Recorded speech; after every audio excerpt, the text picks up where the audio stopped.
Tonight, we start off by taking a look at last week's homecoming events before moving on to the involvement update for the week.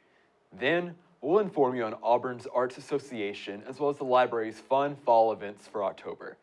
We'll also take a look nationally by updating you on Hurricane Ian and ongoing protests in Iran. Finally, you'll see one couple's unique Halloween decor. You can hear all about our pet of the week. All of that and more is coming up next on Eagle Eye's Monday News at 6.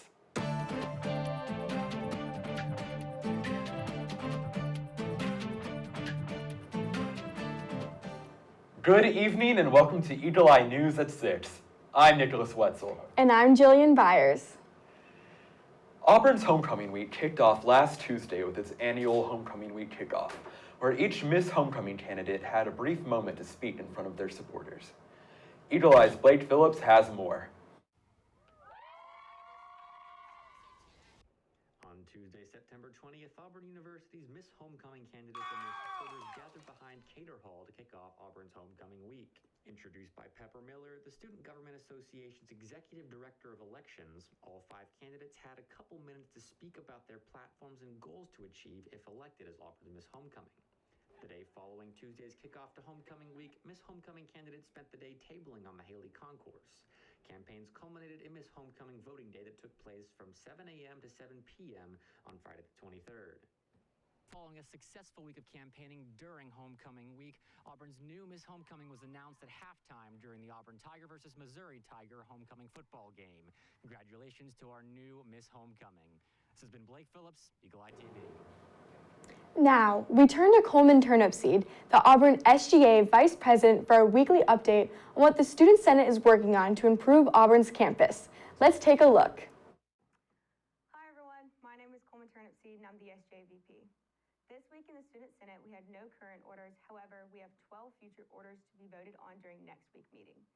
We will be voting on the confirmation bills for the Student Conduct Board, the Academic Honesty Board, and the College of Engineering Senator.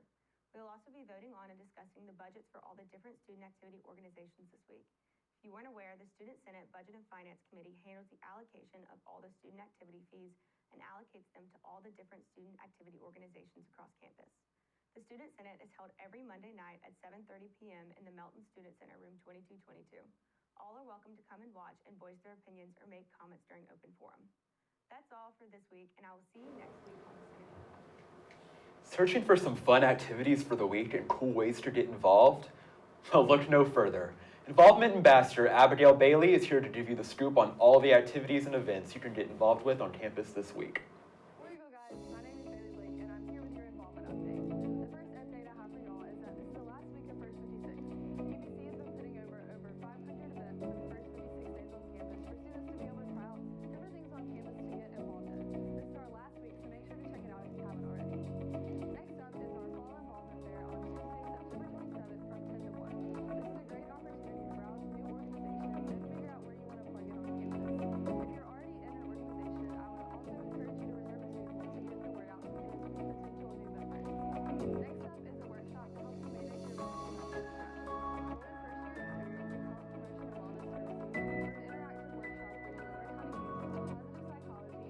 feel free to reach out to Involvement Ambassador at involve@auburn.edu. Thanks again, guys,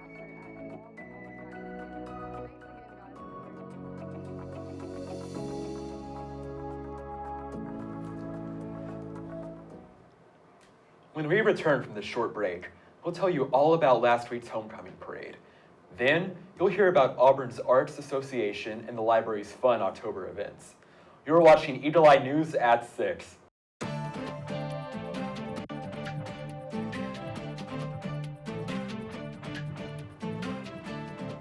This past Friday, a homecoming parade and pep rally took place in downtown Auburn, offering fun for the community and some last-minute campaigning opportunities for homecoming candidates.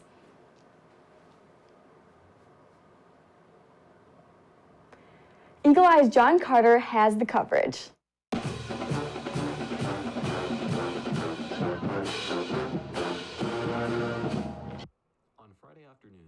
downtown Auburn was as busy as ever with the homecoming parade taking place.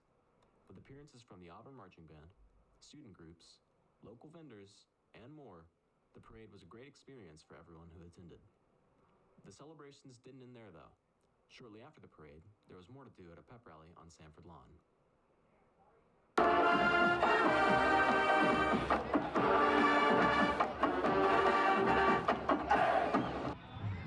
So I'm here now on Sanford Lawn as the pep rally is winding down, and it's been a very exciting time. There's been performances by the cheerleading team and by AU singers and many other organizations. There's a lot of excitement on campus as we go into the game tomorrow, and this has honestly been a great time for the entire Auburn community as we transition into the fall.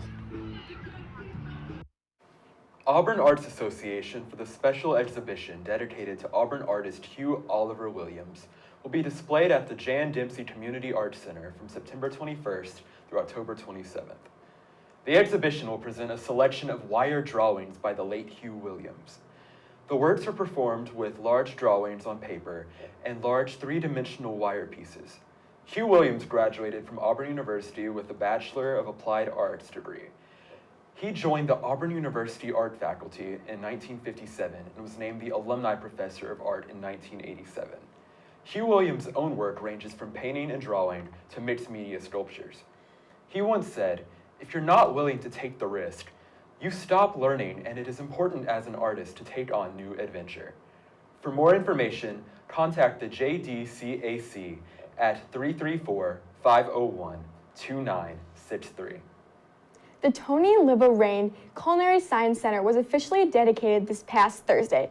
Dignitaries and university officials gathered in the green space of the new center to commemorate the first of its kind campus building.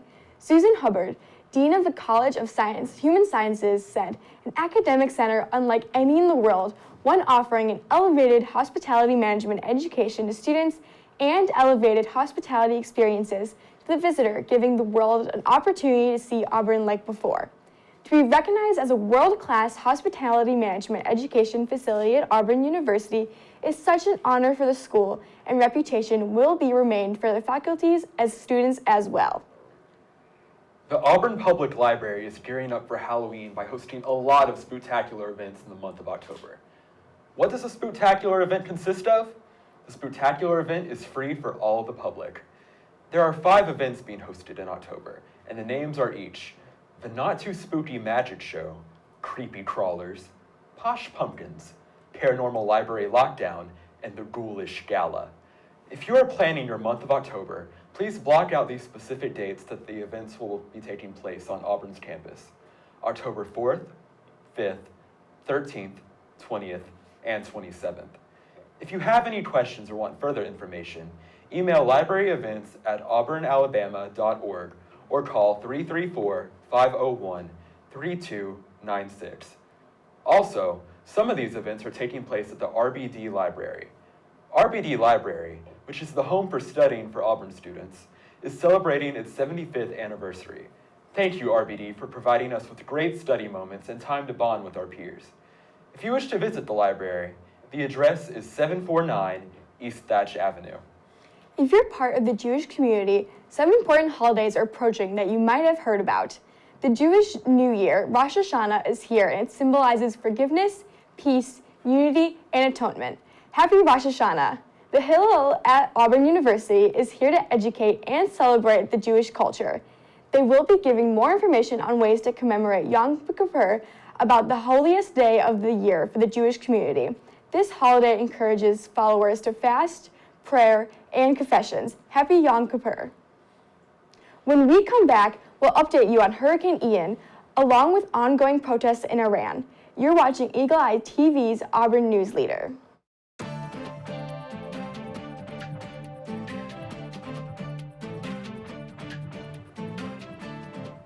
Florida officials started issuing evacuations Monday morning. Ian is likely heading for the state, and the National Hurricane Center says the storm has strengthened to a hurricane. Amy Kiley has more on the preparations.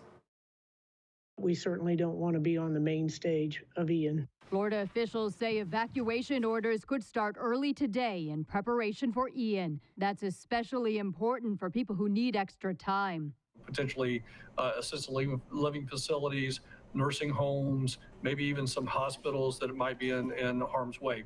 Forecasters are still working out Ian's precise path, but they say people across Florida should prepare for the worst, from heavy rain to dangerous storm surge. We may end up having a hurricane that reduces in strength as it comes onshore, but that envelope of water is still going to be a Cat 4 storm surge because you just can't make that go away. That's why these people in Tampa are loading up on sandbags. You need to hide from the wind and run from the water. Tampa's mayor says the city's been preparing its stormwater system to accommodate Ian. She says if people have to evacuate, You don't have to go to another state. We're just saying get inland someplace that may be safe. the state says it's partnering with FEMA to have resources ready. We do house on the ready 1 million gallons of water, 2 million meals. But that doesn't mean people should ignore evacuation orders. You don't want to be that family or that individual that calls for help and first responders can't get to you. I'm Amy Kiley reporting. Anti-government protests continue in Iran despite a security crackdown. Demonstrations and acts of solidarity are spreading around the world. On Sunday, the European Union condemned Iran's use of force against protesters, but Sunday also saw pro-government demonstrations in some Iranian cities. Johanna Kardashian has more. It appeared on Sunday like the Iranian government was still mobilizing the masses. Crowds of its supporters taking to the streets of the capital, Tehran, and other cities in these pro-government rallies. Crowds estimated in the hundreds of thousands, according to state media. They were out to show unity and outrage against what they describe as these acts of sabotage by those they referred to as the rioters, in reference, of course, to the protesters, dismissing what the world has been seeing going on in Iran as the works of a handful of mercenaries serving foreign enemies, they say, forcefully removing the headscarves of women on the streets. Of course, the world has seen those remarkable images, the video of those acts of defiance by women in Iran in recent days, removing their headscarves, the headscarves they've been forced to wear for decades, burning them, cutting their hair in public. We have seen this young generation of Iranians rising up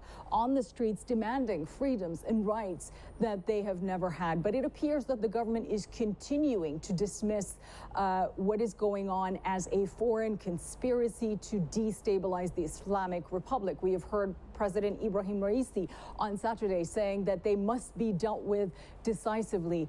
Statements, indications from the Army and the Revolutionary Guard Corps that they are ready to intervene in the crackdown also and to try and crush these protests. It's very difficult for us to assess what is really going on the ground in Iran, what the casualty toll is of this ongoing crackdown. But according to estimates from various groups, including human rights organizations and state media, they say that dozens have so far lost their lives in the country. Amnesty International saying that authorities have opened fire, live rounds, deliberately and directly at protesters. State media, also the government, saying that a number of the security apparatus have also been killed in recent days. And according to state media, more than 1,000 people have been detained so far. It is very difficult for us to know what is going on the ground in Iran in real time, because the government is continuing to restrict the internet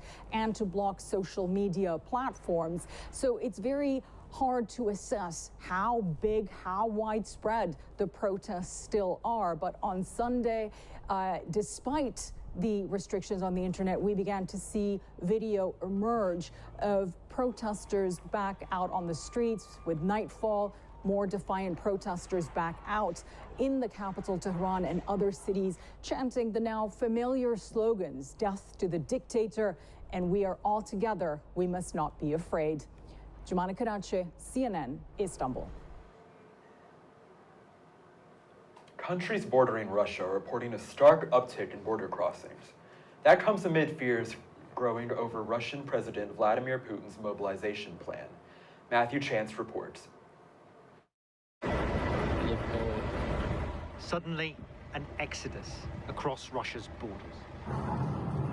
Social media now filled with images like these near the country's southern frontiers of vehicles backed up out of sight.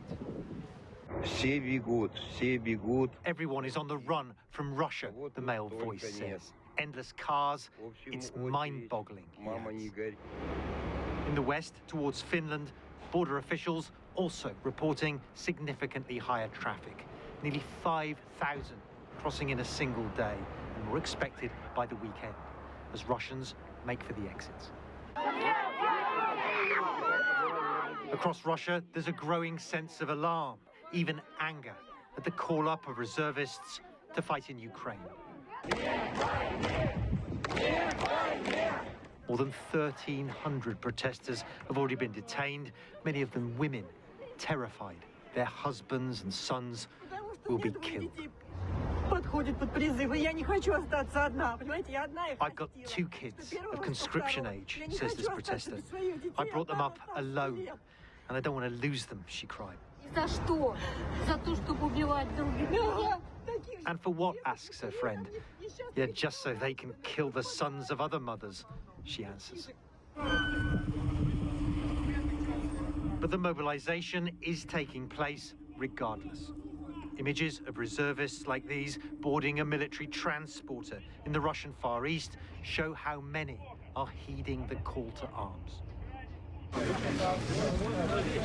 At assembly points, families are saying emotional goodbyes before their men, some apparently in middle age, are bussed away. As what was always cast as a limited special military operation feels more and more like a full-blown war. Matthew Chance, CNN, London.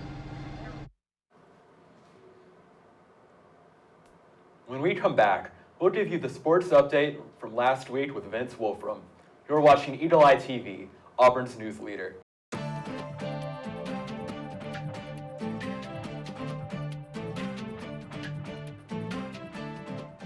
Welcome back to Eagle Eye News at 6. I am Vince Wolfram. Buckle up because right now I'm coming at you with everything you need to know about Auburn sports this week.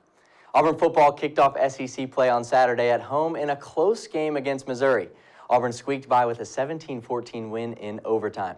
With the game tied 14-14 and 3 seconds remaining in regulation, every fan in Jordan-Hare Stadium was preparing themselves for an Auburn loss. Missouri kicker Harrison Mevis set up for a 26-yard field goal attempt, but just when Auburn fans thought it was over, Mevis' kick went wide right and sent the game into overtime. Anders Carlson hit a 39-yard field goal in the first drive in overtime, putting the Tigers up by 3. On the ensuing possession, Missouri running back Nate Pete stormed the ball all the way down to the goal line where he was hit. The ball came out and Auburn recovered in the end zone. The officials met just after the play and ruled that the ball came out clean and that Auburn had won the game in bizarre fashion. With quarterback TJ Finley out with a shoulder injury, redshirt freshman Robbie Ashford threw for 127 yards and rushed for 46, including a touchdown on the ground in the first half. Auburn wraps up their 5-home game run with a 6:30 game Saturday night, hosting LSU, a team that they have beaten 2 times in the last 2 matchups. Auburn volleyball just keeps on rolling. The girls have extended their win streak to now stand at 13-0 after defeating rival Alabama 2 times this weekend in Tuscaloosa. The 2-0 start in SEC play is Auburn's best since 2017. Akasha Anderson had 18 digs, which is a career high, and recorded her 3rd triple-double this season. Madison Shear reached 20 kills for the 2nd time this season as well. The Tigers are back home when they host Mississippi State on Wednesday. The matchup is at 7 p.m. and will be streamed on the SEC Network. Auburn soccer could not find the net in their 1-0 loss to Ole Miss yesterday, despite taking more shots than the Rebels. Auburn hosts Vanderbilt September 30th at home for Alumni Night. That's all we have for you tonight, and make sure to stay up to date with all things Auburn sports by visiting our website, eagleeyeauburn.com, and by following our Twitter at EETV_sports. I'm Vince Wolfram. We'll be right back.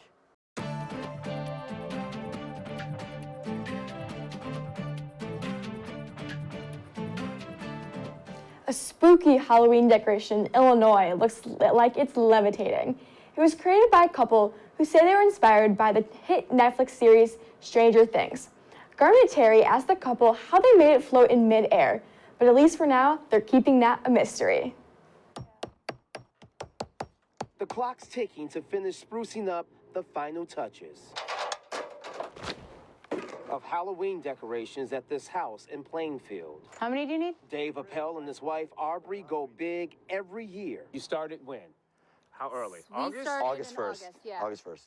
August 1st. And then every single day from the moment we get home from work. Images from years past show just how the finished product looks. But this year, there's one prop grabbing everyone's attention. There's so many people out there who are fanatics like we are, so we wanted to make something that was the most iconic scene from the show, something maybe no one else would try and do. The family loves the hit Netflix series Stranger Things, so when they decided to replicate a key character, Max, levitating in the air, it left folks perplexed. The wonderment of how, or like, you know, where is it coming from? How are they doing that? Dave and Aubrey created a quick TikTok. Now there's more than 14 million views. Everyone wants to know what's keeping Max afloat. It's not drones, it's not helium or balloons, and we just felt like it was more fun to keep it under wraps. The mystery is what's getting the attention. And we didn't even think that would be the thing. And while the family isn't ready to reveal this secret just yet, the display is gaining attention not only from neighbors. We just saw him on TikTok, so we decided to drive through the neighborhood and check out Max floating in the air. Is it really catching your attention in the neighborhood? Talk about it. Yes, very much so. And we have a lot of Stranger Things fans over here behind us, so it's very exciting. Even Netflix joined in the fun, calling the Appels their #1 fan. They're saying you're the #1 fan. I don't know if we're number one. We're number 1 and 2. I'm gonna claim the title because you know what? We put the hours in at least. How does this make you feel? It makes you feel amazing. Crazy. It's amazing. Yeah. It's amazing. It is all in your control now. But what's more amazing, they're doing something as a family and bringing smiles or screams to so many other families. That's what makes us want to continue doing that, is making the kids happy. The big new movie in theaters this weekend drew all kinds of headlines for supposed conflicts behind the scenes. Did it hurt the film at the box office? David Daniel has early estimates for the top 5 films. If only they would just die. Pearl, starring Mia Goth, fell to 5th place, earning $1.9 million. The horror film Barbarian made $4.8 million, landing in 4th place. The re-release of Avatar brought in $10 million, enough for a 3rd place finish. Some things are worth fighting for. The Woman King failed to hold on to its crown, falling to 2nd place with $11.1 million. Here you can live the life you deserve. Whether because of or in spite of all the bad press, Don't Worry Darling debuted #1, collecting $19.2 million in its opening weekend. In Hollywood, I'm David Daniel. One thing they ask of us is to stay here. She can't wait to become your very own princess. Meet our new pet of the week, Belle. This gorgeous little shepherd mix came to us super skinny and in need of some TLC. She started to gain weight and is ready to find her forever home. Belle is 1 year old, spayed, vaccinated, and microchipped. She's been heartworm treated, and her adoption fee is waived until the end of December. Apply online for her today. We're out of time, but for more Auburn news, head over to our website, eagleeyeauburn.com, and check out our social media pages. I'm Nicholas Wetzel. And I'm Jillian Byers. Thank you for watching, and War Eagle!